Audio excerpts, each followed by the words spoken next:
Breaking చూస్తున్నాం. నందీనగర్లో 4 గంటలుగా కేసీఆర్ విచారణ జరుగుతోంది. సిట్ అధికారులు ప్రశ్నిస్తున్నారు. కేసీఆర్ ఇన్వెస్టిగేషన్ సందర్భంగా మాజీ మంత్రులు కేటీఆర్, హరీష్ రావు అక్కడే ఉన్నారు. విచారణ సందర్భంగా పోలీసులు భారీ భద్రతా ఏర్పాట్లు చేశారు. క్యాన్సర్ ఆసుపత్రి నుంచి కేసీఆర్ ఇంటి వరకు బారికేడ్లు ఏర్పాటు చేశారు. అటు ఎవరూ రాకుండా దారి మళ్లిస్తున్నారు. కేసీఆర్ ఇంటి పరిసరాల్లో 5 డీసీపీలతో భద్రతను పర్యవేక్షిస్తున్నారు.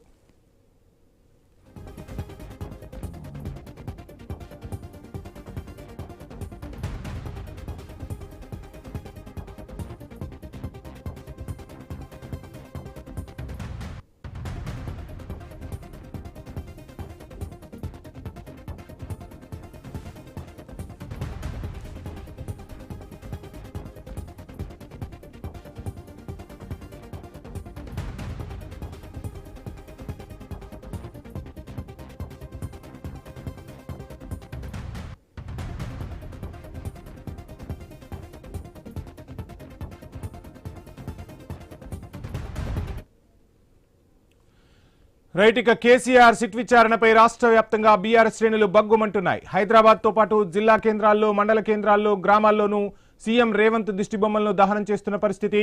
పలుచోట్ల రోడ్లపై రాస్తారోకో నిర్వహించారు. ఇక కేసీఆర్ పై సిట్ విచారణ అయితే కొనసాగుతుంది. ఇదే అంశానికి సంబంధించి మనతో మాట్లాడేందుకు బొలమల యాదవ్ గారు సిద్ధంగా ఉన్నారు, ఆ పార్టీ నాయకులు. బొలమల యాదవ్ గారు నమస్కారం అండి. నమస్కారం అండి. సో మొత్తంగా సుదీర్ఘంగా విచారణ జరుగుతోంది. 4 గంటల పాటు నందీనగర్ లో కేసీఆర్ ను సిట్ విచారిస్తున్న పరిస్థితి. ఎలా చూస్తున్నారు ఈ విచారణను? వారు ఎన్ని అనుమానాలు ఉంటే అన్ని నివృత్తి చేసుకోవడానికి ఎంత టైం కావాలన్నా కేసీఆర్ గారు ఇవ్వడానికి సిద్ధంగానే ఉంటారు. సంపూర్ణంగా వారికి కావాల్సిన ఏ సమాచారమైనా సహకరించడానికి సిద్ధంగానే ఉంటారు.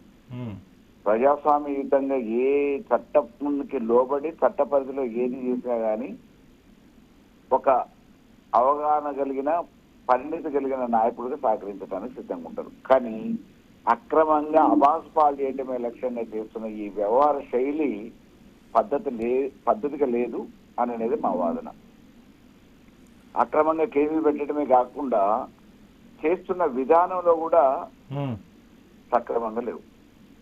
హరీష్ రావు గారికి సిద్దిపేట అడ్రస్ ఉంటే హైదరాబాద్ లో సర్వ్ చేసినప్పుడు, నందీనగర్ అడ్రస్ ఉంటే ఫామ్ హౌస్ లో నోటీస్ సర్వ్ చేయడానికి వచ్చిన కష్టం ఏంటి ప్రభుత్వానికి, పోలీసుకి?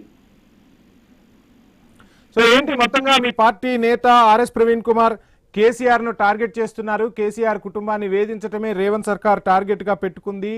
ఈ కేసులో అసలు ఎటువంటి దాపరికం లేదు. ఏం అనవసరంగా అబాస్పాలు చేయడానికే కేసీఆర్ కీర్తిని తగ్గించడం కోసం రేవంత్ చేస్తున్న కుట్ర అంటూ ఆరోపిస్తున్న పరిస్థితి. సో ఏంటి ఆ స్టేట్మెంట్ కి మీరు కట్టుబడి ఉంటారా? ఏం చెప్తారు ఆ స్టేట్మెంట్ కి?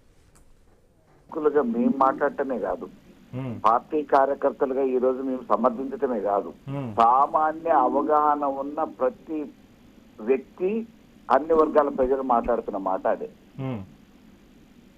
మేమంటే పార్టీ నాయకులుగా సమర్థించడం ఒకటే కాదు, ఇవాళ ఇంతో అంతో విషయ పరిజ్ఞానం ఉన్న ప్రతి ఒక్కళ్ళు కూడా పాపం ఆ పెద్ద ఆయన్ని ఈ రకంగా ఈ రొచ్చులోకి లాగే ప్రయత్నం చేయటం రేవంత్ రెడ్డికి సరైన పద్ధతి కాదు. పద్ధతి మార్చుకుంటే బాగుంటది అని చెప్పేసి ప్రజలు కూడా ముక్త కంఠంతో చెప్తున్నారు. ఏంటి మొత్తంగా 4 గంటల పైగా కేసీఆర్ ని ప్రశ్నిస్తున్నారు, కేసీఆర్ స్టేట్మెంట్ ను రికార్డు చేస్తున్నారన్న వార్తలు కూడా వినిపిస్తున్న పరిస్థితి. సో ఏది ఏమైనా కోర్టులో అయినా విచారణలో అయినా పూర్తిగా సహకరిస్తున్నారు అధికారులకు. అదేవిధంగా ఏ అంశాన్నైనా తేల్చుకునే ప్రయత్నంలోనే ఉన్నారా? అంతే కదా. ఇప్పుడు టెలిఫోన్ ట్యాపింగ్ అధికారులు చెప్తున్నారో ఆ అనుమానాలని నివృత్తి చేయడానికి ఎంత సమయం తీసుకొని ప్రశ్నలు అడిగినా వాటన్నిటికీ సావధానంగా సమాధానం చెప్పడానికి కేసీఆర్ గారు సిద్ధంగానే ఉంటారు. గతంలో కూడా టెలిఫోన్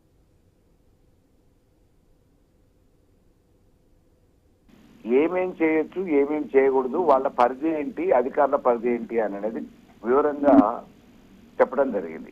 అయినప్పటికీ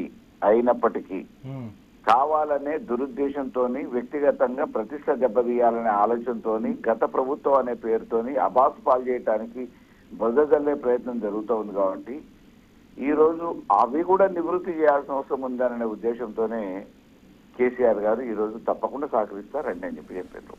వాళ్ళు దొడ్డిదారి దొక్కిన, అక్రమంగా ఏదో చేయాలని అనుకున్న చట్టం తెలిసిన వ్యక్తిగా న్యాయబద్ధంగా న్యాయ పరిధిలో చట్ట పరిధిలో అన్ని విషయాల్ని అన్ని రకాలుగా సహకరిస్తా అని చెప్పి చెప్తున్నారు. తప్పకుండా ప్రభుత్వానికి ఏం కావాలంటే ఆ సమాచారం తీసుకోవచ్చు. ఓవైపు మీరేమో కేసీఆర్ ని అనవసరంగా ఇబ్బందులకు గురి చేస్తున్నారని చెప్తుంటే మేము అద్భుతమైన సంక్షేమాన్ని అందిస్తున్నాం, ప్రజలు మా వైపే ఉన్నారు, సో విచారణలో భాగంగానే చట్ట పరిధికి లోబడే మేము ఈ విచారణ కొనసాగిస్తున్నామని రేవంత్ సర్కార్ చెబుతున్న పరిస్థితి. సో ఎలా చూస్తున్నారు? డైవర్షన్ పాలిటిక్స్ అంటారా ఇవి?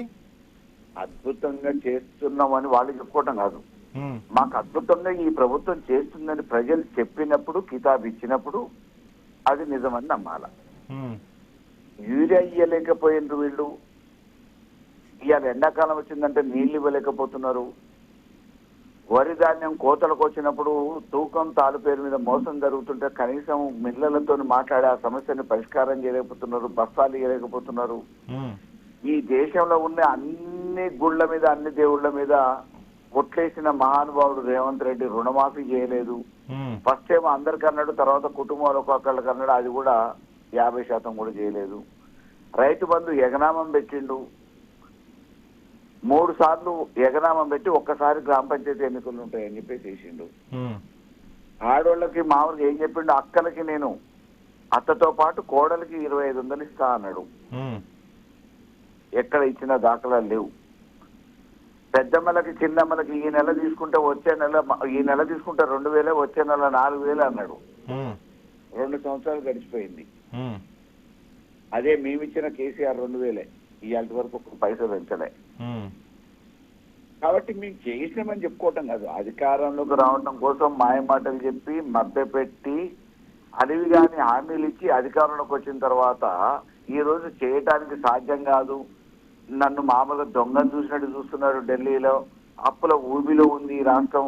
ఆఖరికి ఉద్యోగస్తులు కూడా అర్థం చేసుకోవాలి, ఉద్యోగస్తులు నా మీద బలవంతంగా ఒత్తిడి తీసుకురావద్దని చెప్పిన ఈ మహానుభావుడు ఆర్థిక పరిస్థితిని చక్కదిద్దలేక, ఇచ్చిన హామీలు నెరవేర్చలేక డైవర్ట్ చేయాలనే లక్ష్యంతో కేసీఆర్ గారి మీద ఆరోపణలు అబండాలు ఇస్తున్నాడు. సో మొత్తంగా క్లీన్ చిట్ వస్తుందంటారు? అసలు చేస్తే కదండి క్లీన్ చిట్. అతను వేస్తున్న కేవలం అభాండం, ఇది అతను వేస్తున్న అభాండం, సంబంధం లేకుండా. రైట్, చూద్దాం విచారణ అధికారులు ఏం చెప్తారో మరి కాసేపట్లో తెలియ అవకాశాలు అయితే కనిపిస్తున్నాయి. థ్యాంక్ యూ బొల్లమల్ల యాదవ్ గారు. రైట్, మొత్తంగా నందినగర్లో 4 గంటలుగా